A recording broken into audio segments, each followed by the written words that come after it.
Sebelumnya, Xiaoyan menerima tantangan Chou-Ying untuk menerima 3 serangannya dalam pembentukan spiritual. Chou-Ying tersenyum manis dan berkata, Tuan Xiaoyan memang memiliki sikap yang luar biasa. Gadis ini akan mengungkapkan ketidakmampuannya. Setelah mengatakan itu, kedua tangannya mulai membentuk segel aneh.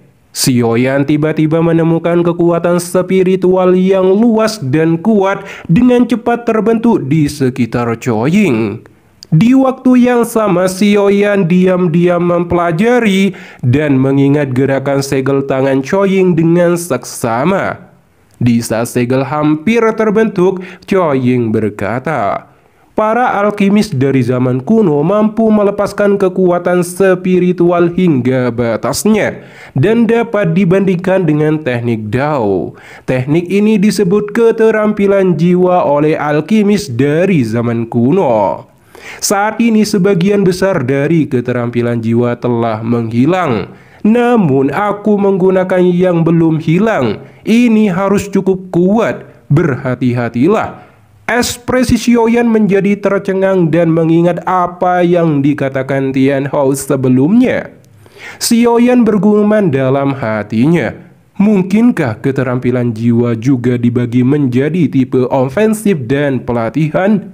Dia terus mengamati dan mengingat segel tangan Chou-Ying. Di saat segel terbentuk, Chou-Ying berkata, jejak telapak tangan spiritual misterius. Segera kekuatan spiritual Chou-Ying yang sangat besar dan kuat berkumpul, kemudian membentuk telapak tangan raksasa yang meluncur secepat kilat ke arah Xiaoyan. Itu dengan paksa merobek ruang kehampaan dan membawa tekanan yang luar biasa menimpa Xiaoyan saat melesat.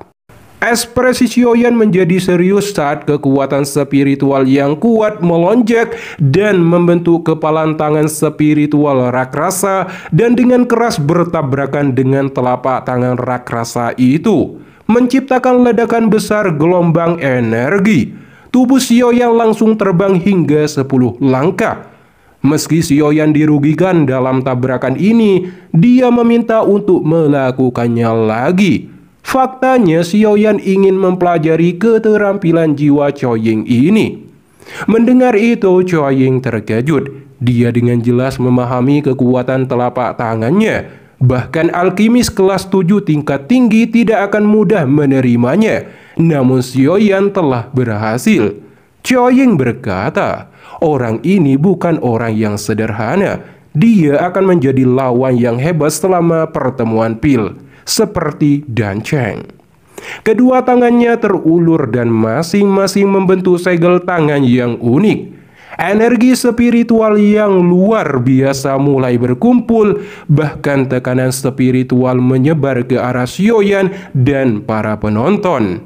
Tiba-tiba gumpalan api hijau muncul di kedua mata Xiaoyan saat tekanan spiritual menuju ke arahnya. Dengan itu juga Xiaoyan menemukan bahwa kecepatan pembentukan segel tangan Chou-Ying menjadi sangat lambat. Ini juga menyebabkan Xiaoyan dengan jelas melihat gerakan segel itu dan merasakan sebuah pemahaman baru.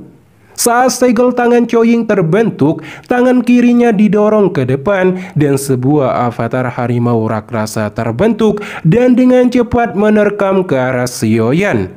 Melihat serangan kuat ini, Xiaoyan buru-buru membentuk segel dan menciptakan telapak tangan raksasa yang langsung bertabrakan dengan avatar harimau. Ledakan besar pun terjadi dan tubuh Xiaoyan dipaksa mundur hingga kakinya hampir keluar dari lingkaran di arena.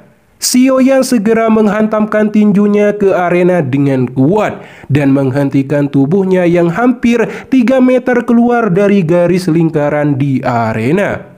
Xiaoyan sekali lagi mengalami kerugian, namun dia dengan semangat untuk melakukannya lagi. Ekspresi Chou-Ying sedikit berubah dan menghela nafas. Dia mulai membentuk segel yang berbeda. Setelah itu avatar naga raksasa yang memiliki kekuatan mendominasi muncul di hadapan mata Xiaoyan dan banyak orang yang terkejut. Namun hal yang lebih mengejutkan adalah saat Xiaoyan membentuk segel juga. Choi Ying sangat terkejut melihat segel miliknya telah ditiru oleh Xiaoyan hanya dalam beberapa menit melihatnya. Ketika segel tangan Xiaoyan dilepaskan, kekuatan spiritualnya yang luas dan perkasa mulai dengan cepat terakumulasi dan membentuk telapak tangan raksasa. Choi Ying segera mengarahkan tangannya ke depan dan avatar naga dengan cepat menerjang. Tepat pada saat itu juga, telapak tangan raksasa didorong ke depan dengan kuat. Keduanya bertabrakan dan ledakan segera bergema di bagian dalam aula besar. Gelombang spiritual juga menyebar dari titik tabrakan, menyebabkan lantai arena hancur dan debu bertebaran ke segala arah, menyebabkan jarak pandang aula besar berkurang secara signifikan. Setelah badai spiritual dan debu menghilang, sebuah lubang terlihat di tengah arena akibat ledakan tadi.